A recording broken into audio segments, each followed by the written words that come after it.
And welcome everyone. We're excited to be here today and talk about the future of in-person fundraising in an increasingly cashless society.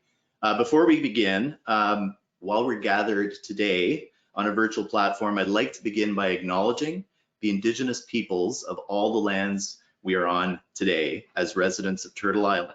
It's important for us to take time to reflect on the history of the land on which we live. We do this to reaffirm our commitment and responsibility and improve relationships between nations, and to improve our own understanding of local Indigenous peoples and their cultures. From coast to coast to coast, we acknowledge the ancestral and unceded territory of all the Inuit, Métis, and First Nations people who call this land home. The TipTap team would like to acknowledge that we are joining today from the traditional lands of the Mississaugas of the Credit, part of the Anishinaabe Nation. Please join us in a moment of reflection to acknowledge the mistakes and harm that is part of our past and the realities and injustices of today, and to consider how we can, each in our own way, move forward in a spirit of truth, reconciliation, and collaboration.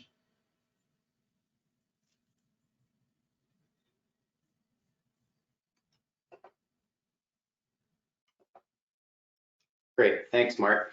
We might as well start with introducing ourselves. I'm Chris Greenfield. I'm the founder and CEO of TipTap, and we're really here to help make it easy to give. And my name's Mark Jordan. I'm the managing director of TipTap Foundation, and we're here to support the causes we care about. We got a question to start off today. So maybe we'll pull up the first poll. When was the last time you used cash? Please select one of the following: yesterday, last week, last month, or in my case, so long ago, I can't even remember.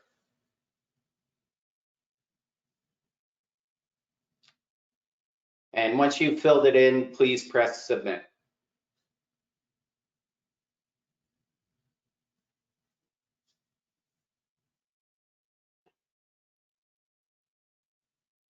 Great, Mark and Chris, I've closed the poll and shared the results there. We did have the majority of folks vote, so I'm not sure, can you see that on your screen? We can. We can. Perfect. So definitely a little bit of an untypical market. I think maybe with Easter weekend, a lot of people were giving coins in maybe the Easter egg hunt, I'm not sure. We'll just go to the next page. What we're really seeing is cash is gone. So no matter where you go, now you're being asked to use credit, debit, use your mobile wallet, use the plastic that's in your wallets.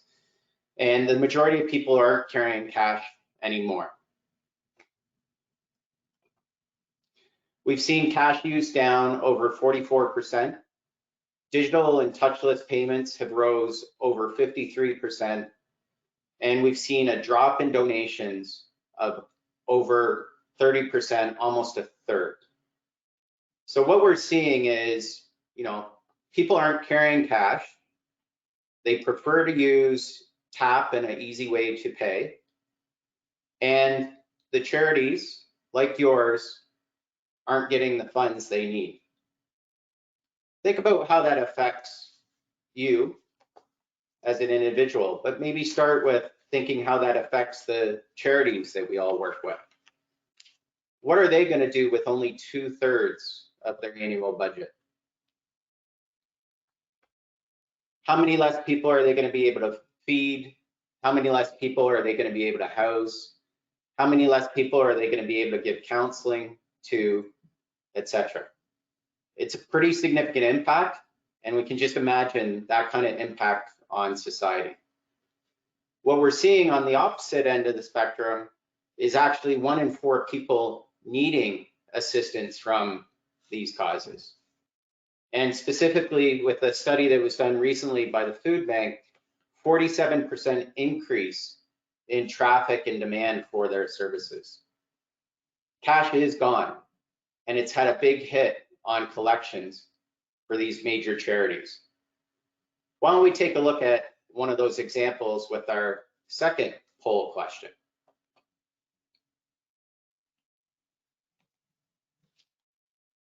So our second question is, do you think you ever missed out on collections simply because people aren't carrying cash?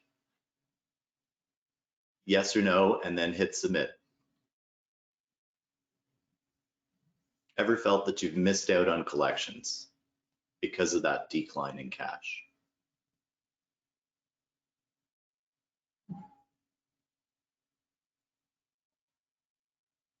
Give everyone a few seconds.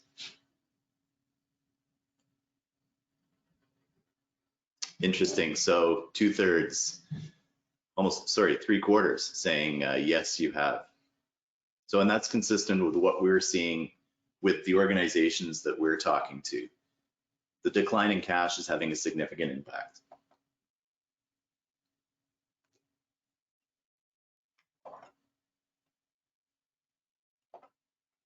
And one of the things that we've actually seen with a lot of our customers is that if there is cash collections, a lot of that cash collection stays in the cash box for a year or even longer, because it's just not getting picked up. It's just not getting submitted to the charities that it's being collected for.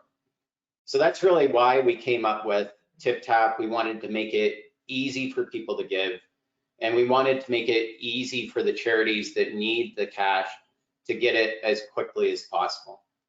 And that's where the digital fundraising comes in and allows you to have access to it right away. It's really easy to get started. There's no IT infrastructure. You literally plug it in and you're ready to start collecting. If Chris, it's a I'm going to mobile jump unit, in just for a second. I'm sorry, we're still seeing the quick poll. So Mark, I don't know if you need to just switch back to the slides. no.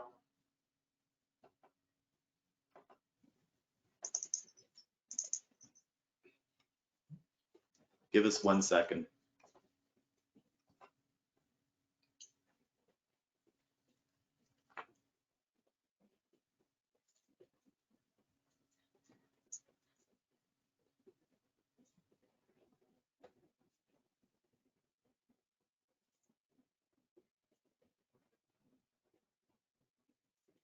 Do you have anything else open?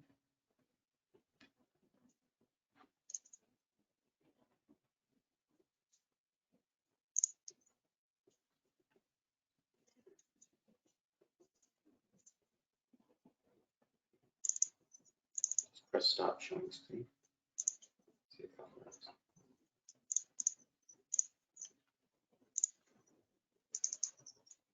And there's only one Chrome window open.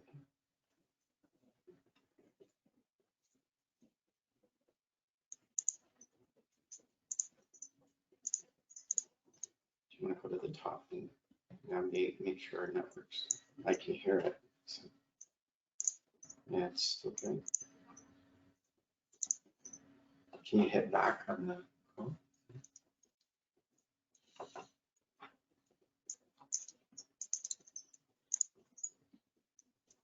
No, it's the GoToWebinar. Okay, great, everyone. We appreciate your patience. We're just going to get the slide deck opened maybe on a different screen. So if you can give us just one moment, thank you so much.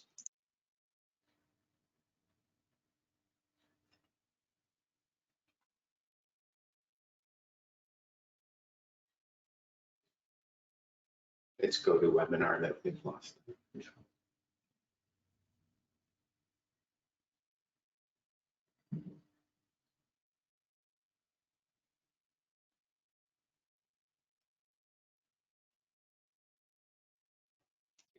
This is a good time for everybody to visit tiptappay.com if you want to see any of our client programs. There's a lot of good examples there. And as always, please follow us on social to see the causes that we support and to give you some ideas on how we can help support your causes as well.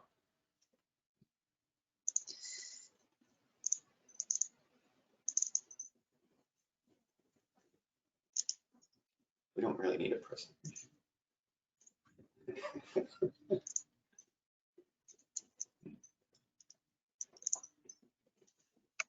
Okay, would it be helpful for me to pull it up on my screen for you? Sure, Marina. Yeah, Yeah, okay. yeah, we're just getting a spin wheel. Okay, yeah, The no worries. spinner.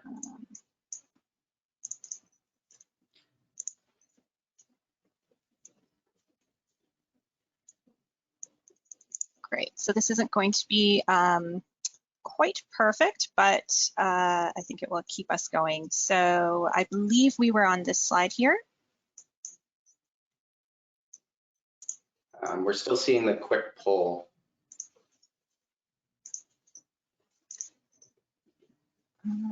Okay, let's just take a look here.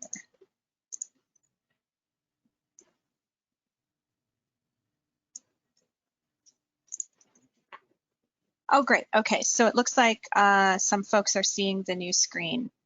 Is that correct? Can anyone type in the chat for me and let me know that you're seeing the slides now? The chat you got there. Perfect. Yes, great. Okay, thank you, everyone. Much appreciated. Okay, so we are on. Let's make it easy for people to give. Yes, that's correct. Great. Perfect. So we're flying a bit blind here, Marina, just so you know. Yes. So we'll look to your guidance for next slides. So we can actually proceed to the next slide. You want to do it on ours? Excellent. So we're on Let's Make It Easy to Start.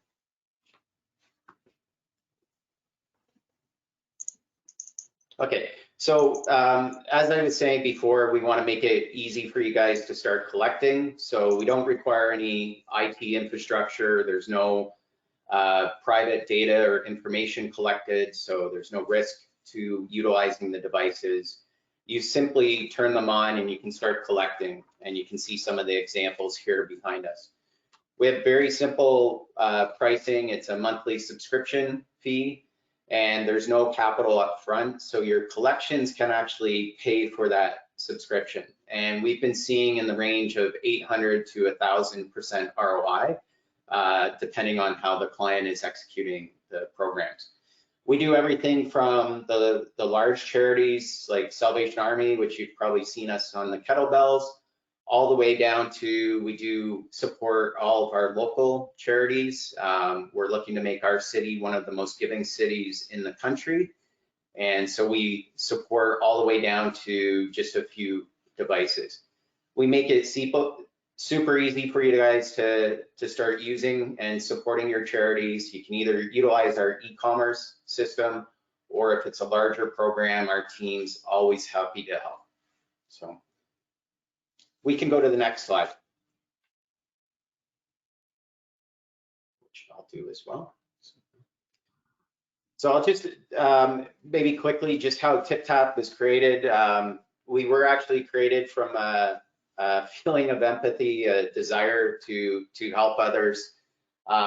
In Canada, we've seen the demand for charitable giving increase, but we really haven't made it easy for people.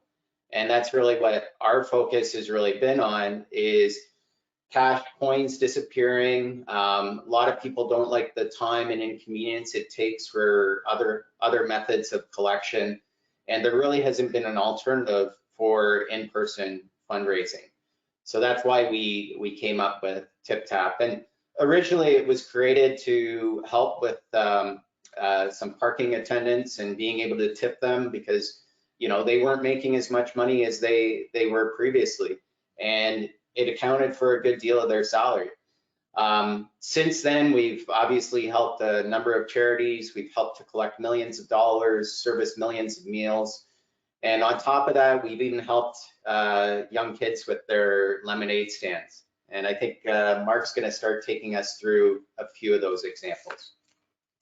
Absolutely. And before we do that, if we can just, there's another question we'd like to ask you.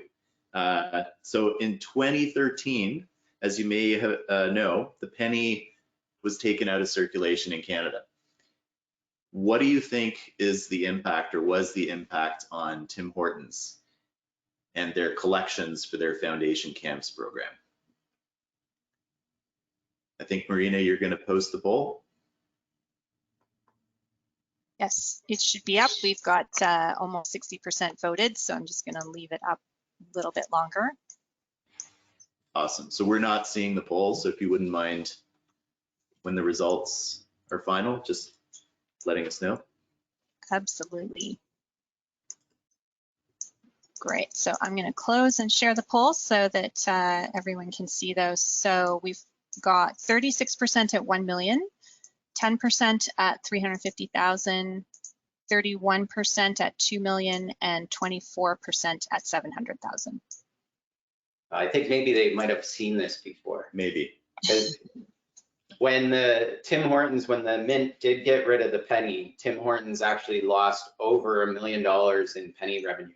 And that's quite substantial. And when you see and go to Tim Hortons now, you'll see our tap devices in behind. And whenever you tap, that donation goes directly back to that charity. Any cash or coin you see in the box is the accumulation over the last almost 2 years.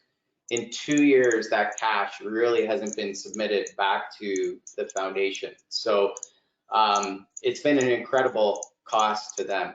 So we've just been able to help with the simplicity of getting the money into the hands of the causes that need it as quickly as possible. So. And just think about that penny. That's a penny. Think about the disappearance of coins. Think about the disappearance of nickels, dollars. dimes, quarters. Multiply that by loonies, toonies. Hundreds. Don't forget those. And loonies and toonies, exactly. So as Chris mentioned earlier, we've helped organizations like the Salvation Army, who we've worked with now for 3 years, all the way to simple lemonade stands. And Maria, we can go to that slide if you're there. Perfect. Yeah. And then we can actually go to the next slide, the Salvation Army display. So just obviously on a national scale and a massive scale, this is an example of how we can really have impact at scale. This year, 3rd year working with Salvation Army in Canada, 1st year working in the US, we helped them raise over $2 million using TipTap, which represented pretty close to 15% of their overall campaign. And that is only increasing year over year. So the trend we see with Salvation Army, which is similar to the trend we're seeing with cash overall, is that percentage just continues to increase in terms of the contactless and TipTap enabled portion of the fundraising. So that's a huge number, obviously, but really what we're most focused on is what is the impact of that kind of fundraising, right? But think about the millions of meals that can provide, the number of people that can be sheltered, how many people can be provided with health services as a result of those donations. So for us, it's about connecting the causes we're working with to the ability to have even more impact with the work that they're doing. I think it's with this one in particular as well, and in any kind of in-person fundraising you do, is it's really important to link back to the history of the charity. So our first step with Salvation Army was, how do we maintain the familiar kettlebell? How do we integrate with that so people understand that this is a reputable collection method? So we did actually custom develop a kettlebell solution so that people could see them together. Now that we've been doing that for a couple of years, people are becoming more and more familiar with Tap to Give. And as such, we've started to help with larger installations, unattended posters and that, outdoor media, these kind of things. And that's a whole other avenue that really it's taken is, you've moved from what's been peer-to-peer and the need to have volunteers to, you don't always need to have volunteers, but it's always still great. That's always going to be the best to have volunteers. If you can't provide volunteers, at least provide an experience, provide something that people not only can give to the charity, but actually get something emotionally back. And then make sure it's in locations that people are in the mindset to give. We can go to the next slide, Maria. Our friend Jackson. Yes. So obviously, Salvation Army, massive scale. We also can help at the most grassroots of scale. So I love this story. This is a young boy, name's Jackson, out of Cambridge, was raising funds for national service dogs. And he had set up a lemonade stand, which I think he converted into a snack stand to be more COVID friendly. Yeah. And we outfitted him with a simple tap to give display, which allowed him to accept more donations from those people that were coming and may not have had cash. He was actually seeing more taps than he was collecting in his little red cup, which you can't see on the counter there. But love this, because think about if your organization has third-party events or community giving events, it's an amazing way to enable them and help them amplify work that they're already doing on your behalf. So love this example, and Jackson's just a great kid. So we also support organizations that are there to support the environment. So our solution is also environmentally friendly in the sense that it can be solar powered. So think about, all the parks, all the trails. You might actually visit these or have visited these even more often as we're trying to get outside and get back to mental health and health in general. A great way to fund and continue to fuel those organizations that are keeping those green spaces open. So something to consider if your organization is one that you could even install this outside of a headquarters or an office, for example, where it's powered year round and it's powered by the power of the sun. Yeah, which we actually do at our office. We have an outdoor unit. So when people are coming and going, we can actually encourage them to give to the cause that we support as part of our demo procedure. And then with every week or every month, whenever the need arises, we always support charities internally that we care about, and including, as you can see here, with the Ukraine, and in partnership with the Red Cross, supporting the efforts that they have. So, Maria, I'm hoping we're on the outdoor solar unit page. We are, yes. So we might as well switch to the cute cat page. Yeah. So working with volunteer-run organizations is also one of the key attributes of what we do. And so this is Annex Cat Rescue. They're a volunteer-run organization. They have locations, multiple locations where they're collecting. The nice thing about volunteer-run organizations, we know that volunteers and recruiting volunteers has been a challenge, especially over the last couple of years. TipTap really becomes an extension of your volunteer base. I think about the TipTap displays and devices as volunteers themselves. They don't need to be attended. They can run 24/7, and you can even have them outdoors year round. So a really great solution again for volunteer-run organizations. We are almost an extension of your volunteer base. Think of it that way.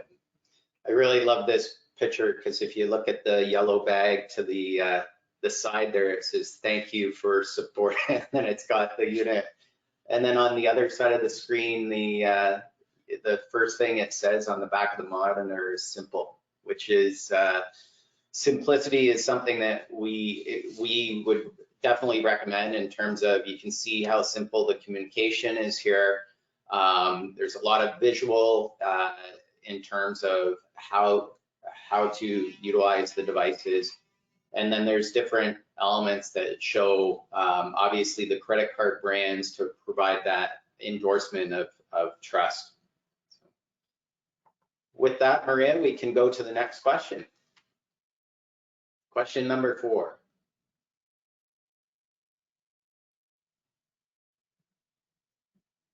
Great, I've got that up on the screen now. So if you wouldn't mind, again, when the poll results come in, just reading us the responses.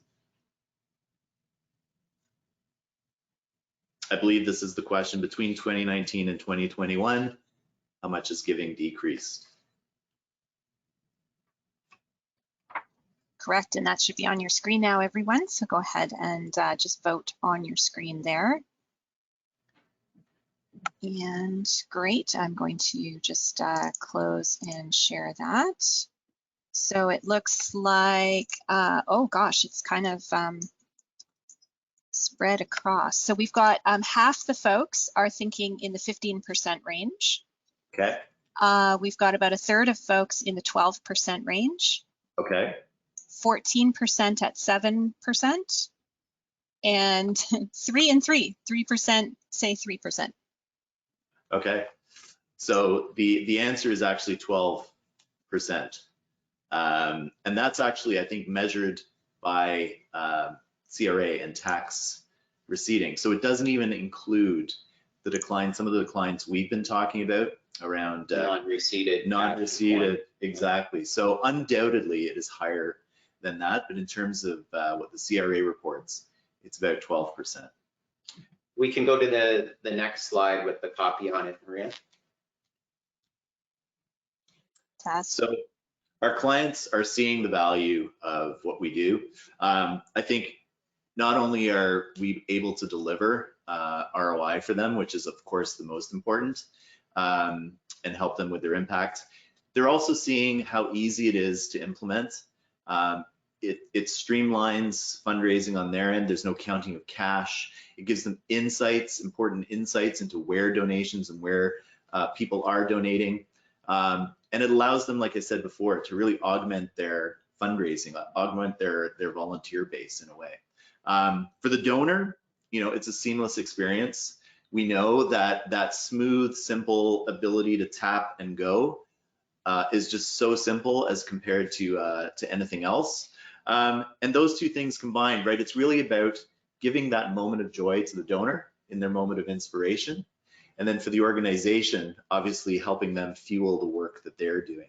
So this is just a quick video from Neil Hetherington, who's the CEO of Daily Bread Food Bank, and they've been using our solution for the past year. Maria, can you help by pulling up the Daily Bread video, please? Absolutely, I'm just going to play that now, everyone. There may be a short lag as the video starts.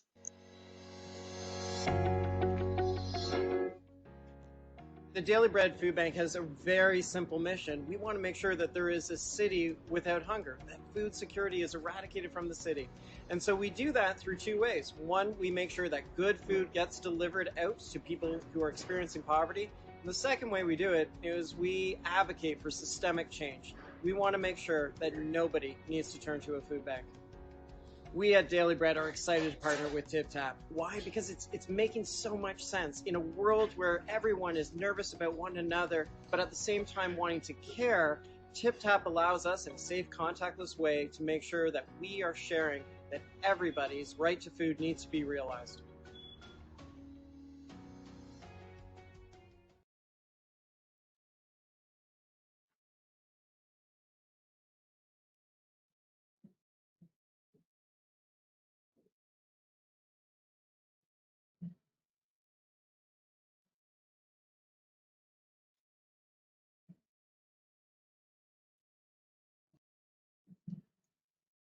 Okay, everyone, we'll just pull up the slide deck again in a moment. Can everyone still see the screen?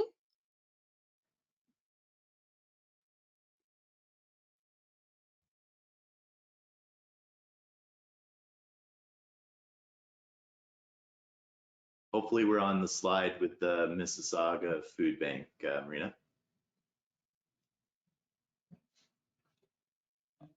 I think that her video may have cut out, so maybe we could just cover a little bit more about testimonials. Is there anyone akin to the Daily Bread Food Bank that you've experienced with that you'd like to further discuss? Well, I think the example we were going to talk about too is further in the food bank space, Mississauga Food Bank.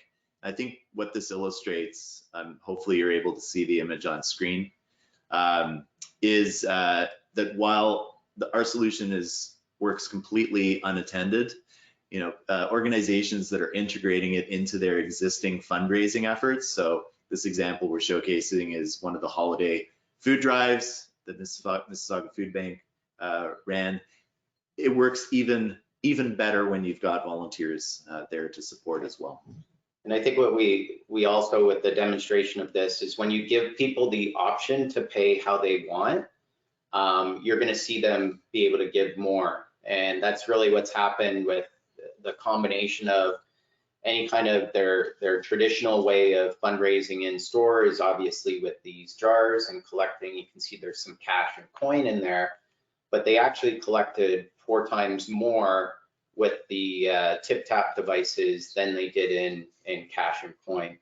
And we've been seeing multiple records broken for the levels of collections. And one of our most recent programs was actually at a San Jose Sharks game, and we broke the record for the building for the most funds raised in a single night. So that's pretty, it works on a scale of this, a local food bank, and it works on the scale of a large stadium. And all we're doing is we're allowing people to give the way they want. So we would recommend that you do that in your in-person fundraising. Maria, if we can go to the next video, which is the Flamborough. If that works, if it doesn't, then. No problem, I'll play that right now.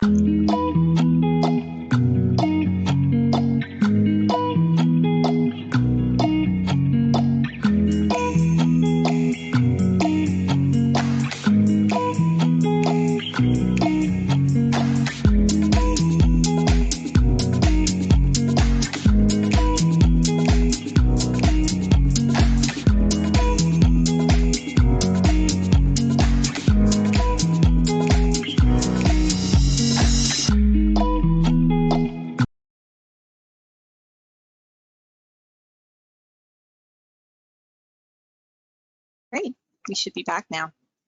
Thank you. So Flamborough Food Bank, again, another example, obviously in the food bank category, but another smaller community-based organization. You know, they had devices in local restaurants, coffee shops.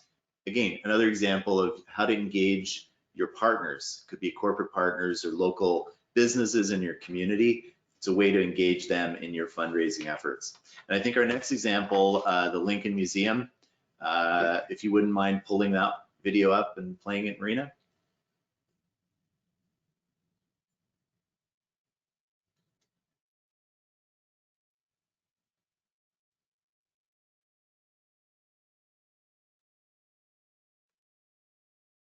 I think there may be some technical issues with the video as well. Would you mind just explaining the Lincoln Museum portion? Yeah, absolutely. Yeah. I really just wanted to showcase, again, organization, Niagara-based, community oriented, and more what we're finding is organizations in the arts and culture space are seeing TipTap as a solution. You know, I would argue now more than ever, we need arts and culture, and as people start to come back, organizations like the Lincoln Museum and others, we're working with the National Ballet, we're working with other organizations, Harbourfront Center in Toronto. Arts and culture is a great space to support. Yeah, I think if you actually want to go to the slide with the tree, with the doves and the 3 people standing around it, I think we do a lot to drive awareness to the different charities we care about. We participate in parades, we do setups, we do art installations, we do demonstrations, we go to events and hand out pamphlets, we put up advertising, like we do all of that. But every single one of those could actually be a collection point as well, because all of those efforts that you guys are putting forward to talk to people about the cause is triggering an emotion. It triggers an experience, an emotion, an appreciation for what you're doing. And that is a perfect moment to offer up easy to give methods. So, hey, I feel good. I love what you're doing. This tree's beautiful. You guys have made this area look great. You guys are super smiley as these guys are.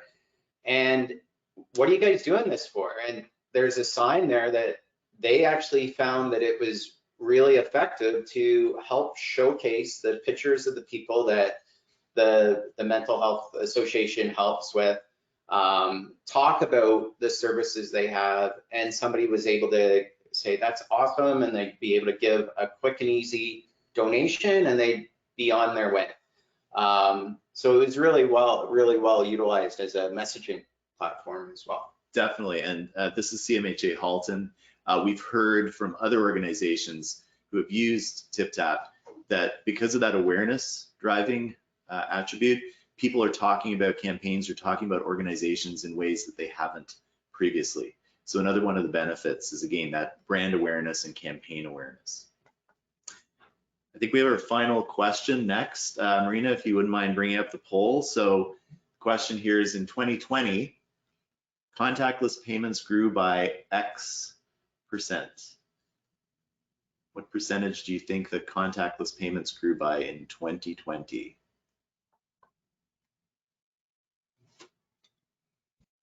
Great, so I see folks are voting on their screen, so that's wonderful.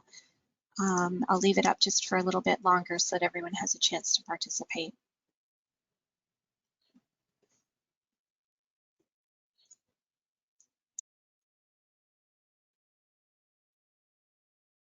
Fantastic, so I'm just gonna close and share this with everyone. So Mark and Chris, it looks like the majority are suggesting 20%. The next most popular is 13%, and then 10 and 5% are coming in below that. So how does that play out? What was the actual? The actual number was 13%. Yeah. And again, undoubtedly higher as that's been accelerated over the last couple of years. Yeah, and I think, Maria, if you don't mind going to the Making Giving Accessible slide. We've actually seen closer to 15 to 20% increase in overall campaigns. So this includes online, large donations, as well as cash. You take all that together, you can add 15 to 20% if you make giving accessible. Really allowing people to take what every one of us has in our pocket already, Visa, MasterCard, debit card, Apple Wallet, Google Pay, anything.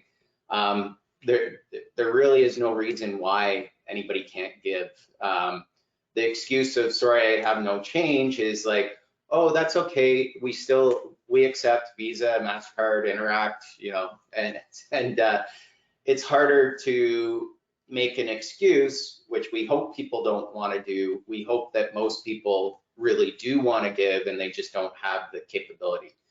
So one of the main things is when you're talking about in-person fundraising, it's really about making giving accessible to them. And you can go with a website or a tablet or a QR code. Those all work. But in our studies, what we find is even with QR codes, we're raising 6 times more than that by just making it that little bit more easier for them and a little bit less intrusive. We can go to the next slide, Maria, if you'd like, which is the invite donors to give more.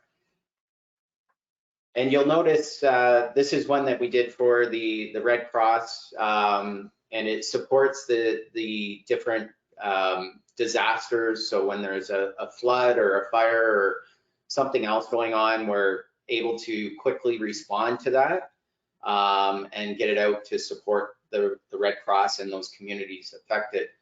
What you'll notice is in the bottom right-hand corner is we do use QR codes because some people, they want the quick, easy $5, $10, $20, a quick tap to give and you're done. But if they feel like they want to do more or they want to learn more, they can follow the QR code, and the QR code takes them to the next slide, please, Maria. Can take them to your pre-existing internet collection, you know, your collection site. And it can allow them to give more, it can allow them to give monthly, but it's a nice entry point. It's a gentle invite to get them a little bit more involved that they choose to pursue. So typically when we're putting this on clients' signage, it takes it to a pre-existing site. We don't get anything out of it other than the knowledge that we're able to help our clients collect more by making it easy for their donors. Maria, we can go to the next slide, which is a video, which probably won't work. If you want I'm to going to try ask if you don't mind, we're going to hold on the videos just because I think they might be causing a problem on my end. But for No problem. everyone, we will make the videos available with the recording. So you'll be able to check them out on the recording page directly there. But Mark, Chris, maybe you could just discuss a little bit about what's in the video. Yeah, Sure.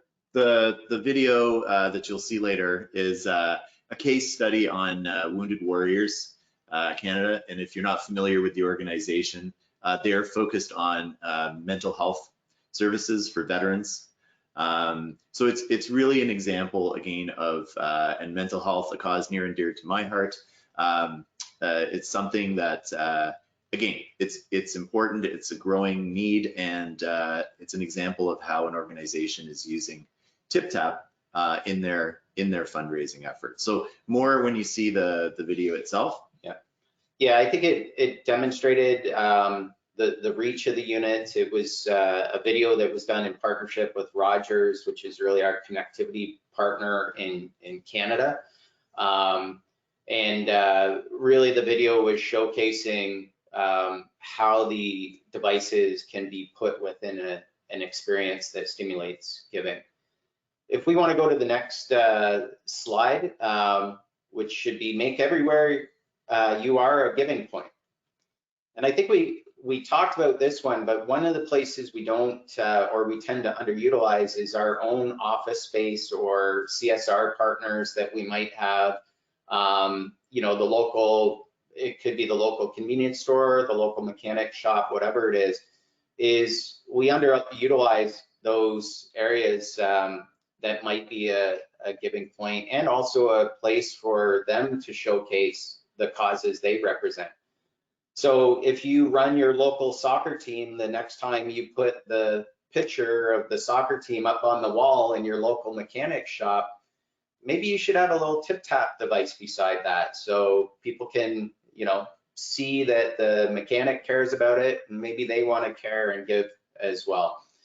We do this in partnership with Nespresso, and we've just started to do it with a little snack provider.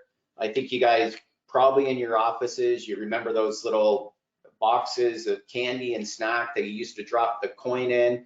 Well, this is under the same premise. It's the honor system.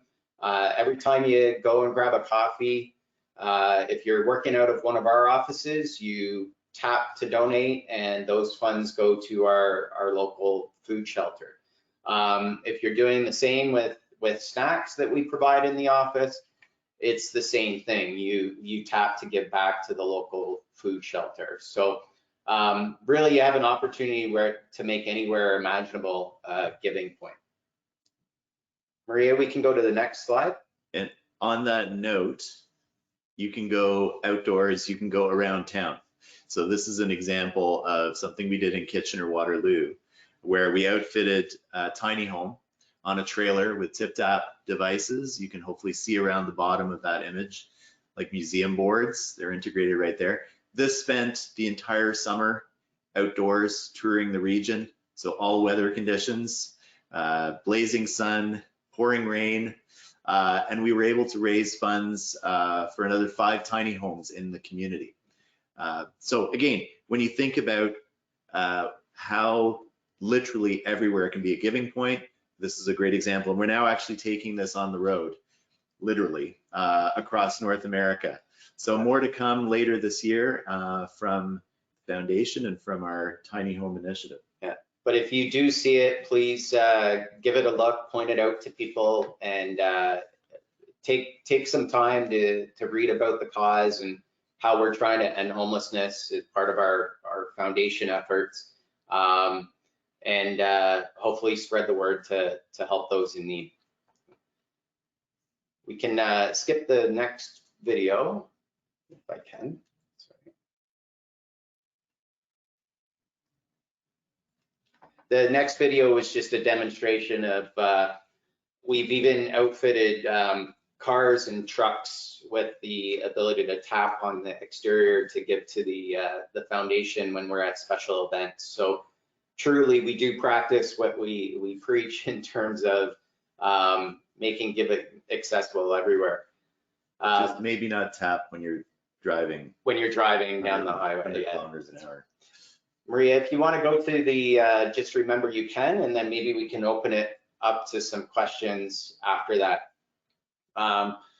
So just when it comes to in-person fundraising, we really believe you can collect more if you make giving accessible. And if you give people a gentle invite to give more or learn more about their cause, that will happen. You really, the opportunity is to make anywhere a collection point, anywhere someone has that moment of inspiration, they can have a giving moment. And then once you've given them that giving moment, they can take it with them the rest of the day and hopefully talk to others about it. Overall, just in today's day and age, let's just make giving easy. Let's make it rewarding. Let's make it fun to give. Not sure if any of you have been through Union Station the last couple of weeks, but we did a really cool installation with Canadian Cancer Society and a sponsorship partner that you tapped and the whole daffodil lit up, which was really kind of cool. So you'll probably see more of that. And what we hope it does is it just inspires others to come up with these experiences and overall just make giving easy because we all need the support. So we can go to the next slide, just the thank you slide. It does have our information if you have any questions. If you're interested in learning more about TipTap and what we do and how we're growing, we'd love to hear from you. We do have open roles, so that is part of what Charity Village does, and we support that as well. So please connect us through their platform. And Maria, if you want to open up the questions, we're happy to answer them. Unfortunately, we can't see them. So yeah, no, I'm happy to facilitate the question period. So let's kick off with when a donor does a tap, is it only specified amounts, or can the donor choose how much they want to give? So that it is what you see is what you pay. So that's about making the user experience easy. It's about preventing fraud. And what we'll typically do is we'll offer a $5, $10, and $20 unit and allow the donor to choose. And that really is the preferred method and experience through our testing and through competitive products that are out there. Ours performs superiorly from a user experience standpoint. I would just add, yeah, by providing the options, you're actually encouraging donors to donate more. You can also tap multiple times on a TipTap. So a donor can actually tap multiple times on even a $5, and it becomes quickly $50 if they want to. Excellent. Yeah, we're seeing the most collected with the top device, but we're seeing the most taps usually in the middle. So we are seeing people driven to actually give more, which is when there's multiple devices or multiple options. Yeah. Great. And could you speak to the cost of the platform? Sure. It really depends on the number of devices that you request and for the term. We like to make it as inexpensive as possible. We're about a quarter of what the typical cost of collections is. So kind of the industry standard is around 20%. We're a quarter of that at a maximum. So as you collect more, obviously that percentage drops pretty significantly. There's two, I'd say, one is a subscription. So that's the signage, the display, the device, and it can range, it typically starts at the $30 range, and then it can drop depending on how many devices or the time period. But that provides you all of that. It also provides you, replacement, anything that's required like that, all of our concierge service. So the second is a small percentage on the usage, our network usage. And what that does is it provides you a full reporting platform. So what you're able to do is in real time, you can see how your program's performing, and you can make changes so that you can optimize your collections. And that's about a 1.5%, but that's included in the total that I talked about earlier. We try to make it simple. We try to make it as accessible as possible. And we're happy to get you guys started. And then after your collections, that's when the fees are paid. And as I said, it's not about cost. It's about the 800 to 1,000% over that you guys are actually collecting that you wouldn't have before. Thanks, Mary. Excellent. And can you talk about how you partner with banks, or like how that process works? Sure, I'll keep going. So in terms of, so we partner with banks in a couple ways. Obviously, we have partnerships with pretty well any credit card processor that you might have on the back end, and I'm not sure if that's what you're asking in terms of banks. But we do have relationships with all of them, so we manage all of the issuers. We also do partner with banks in terms of being able to display within their facilities for causes they care about. So these are, we like to incorporate it into the environment. So having something small and compact on the counter happens quite often. Having a poster or something flush in and around the ATM space, it happens. Having a mobile sign, or what we call a floor stand, all of those happen, but it's typically, if we're in there, it's either a cause they support from a CSR perspective, so it's a larger program, or it's somebody like the Legion, the local sports team, the Salvation Army, somebody that's got a local relationship that's putting one of our units in there. So.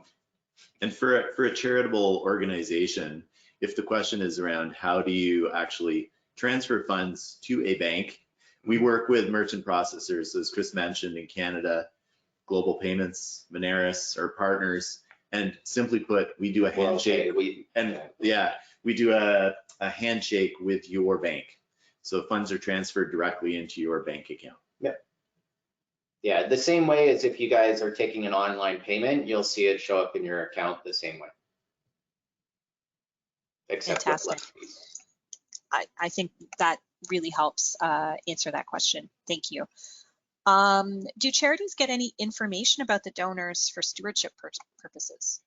No, they, and that's part of it, right? Like it's, this is supposed to be simple and easy. You look at all the studies now, people don't want to be bothered with giving their information and all of that. And people are conscious about their information being shared. And you can't get that through a tap. And that's part of why we're able to collect more, is because people don't feel like something is going to happen or they're going to receive emails, or like, unless they choose to. And they can choose to through the Give More mechanism. So we don't collect card information. We don't collect information about the individuals. We can get reports back from the credit card companies that provide a general demographic profile of the donors, but nothing specific to an individual card. So any donor information is really intent based, right? They're leaning forward.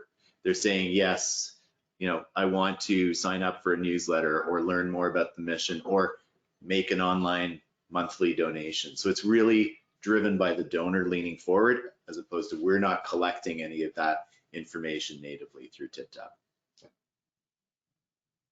Great, thank you. Now I see we're coming up close on the hour. We've got a few more questions to get through, so I think we're just going to keep running with those, if that's okay with you, Mark and Chris. Yep. But for those on our session that need to jump, thank you. We will send you the full recording and slide deck later today. It will include the Q&A session, so you won't miss anything. So if you need to go, thank you so much for being here today. But let's move on to the next question. Is Wi-Fi needed if the devices are, say, outdoors in a park? No, we connect through the cellular network, at low bandwidth LTE network, as well as the cellular network. So no setup, you just turn it on and you're ready to start collecting. Yeah, and we've all been there. You try to connect to Wi-Fi in a public space or in a building, it runs on the same kind of SIM cards in your mobile phone. Yep. Great. And can you speak to, are there any security issues or concerns with unsupervised locations? No, NFC is actually the most secure way to pay. It doesn't collect any card information. It doesn't collect any expiry dates or CVC or personal information. Any information that is collected is encrypted from end to end. So it is actually the most secure way to pay in the world. And that's why you're seeing all of the major card brands support it. So the worst thing that can happen is if somebody vandalizes it, we actually get a notification that it's not operating, and then we would just replace the unit. If they turn it on or start trying to use the device somewhere else, we can GPS locate it.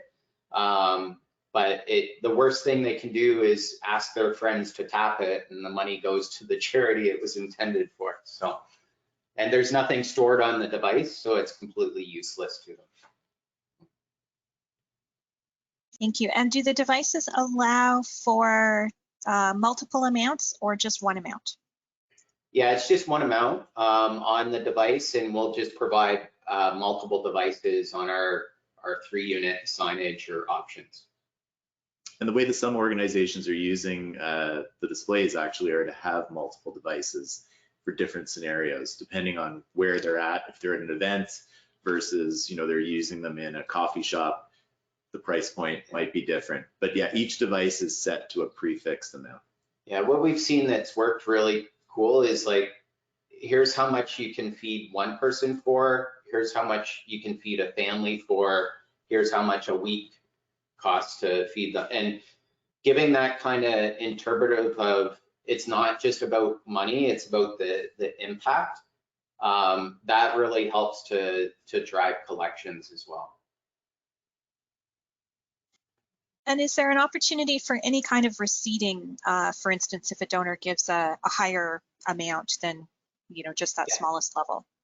Yeah, so we've done a pretty large program at the National Ballet, and we're now going to a ton of different arts venues.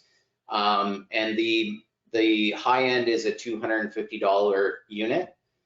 And there is on the side of the display receipts at tiptappay.com, or you scan a QR code if you want receipts.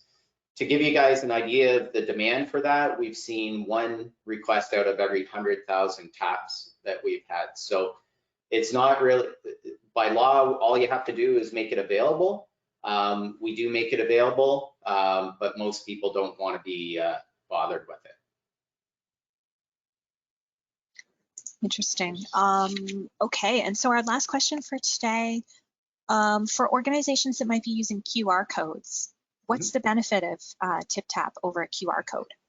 6 times more collecting. So if you want to inconvenience a consumer by going through a QR code, they have to have a mobile device. They have to go through all of that process. It's going to take them, 3 to 5 minutes to donate to your charity. So that's why we've seen 6 times more collections through ours than a QR code.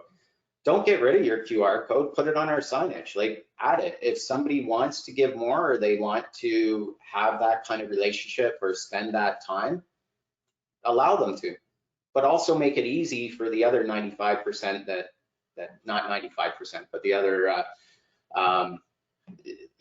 6 people that want to give. And just building on that, Chris mentioned the San Jose Sharks example. We were down last week in the Shark Tank. The reason why we exceeded any other charity that had fundraised before is for that reason. They were all using QR codes taking you to an app where you have to enter your information, as opposed to a 6-second or less tap on a device. I was at an event this morning that had a QR code this big on the table and then our unit here, and the QR code collected nothing.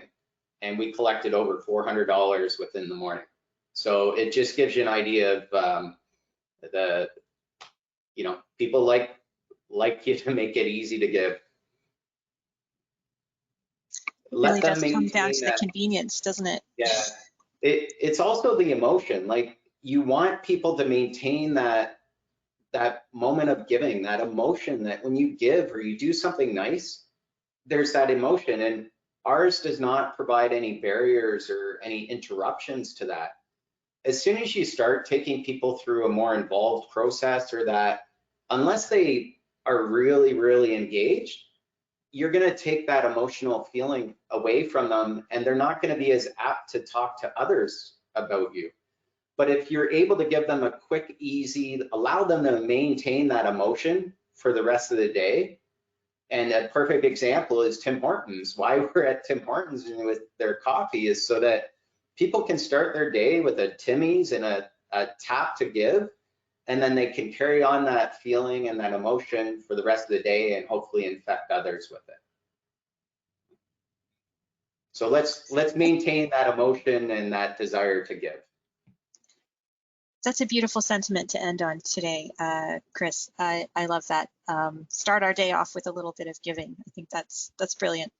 I want to just point out that in case you missed the message in the chat, if you have more questions that were not answered at today's webinar, please reach out to curious@tiptappay.com, and they'd be happy to answer any questions that didn't get addressed today.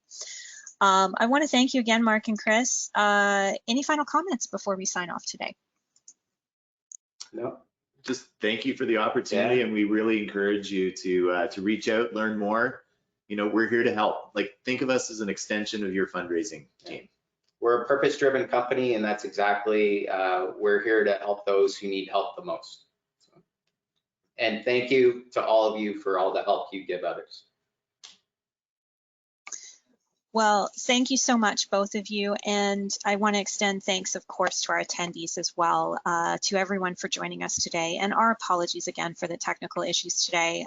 We appreciate your patience as we worked through that. Of course, these things always pop up on the live session and not during the practice sessions. So thank you. We really, honestly, we can't thank you enough for your patience with that. As a reminder, you'll get the full recording and the slide deck by email later today.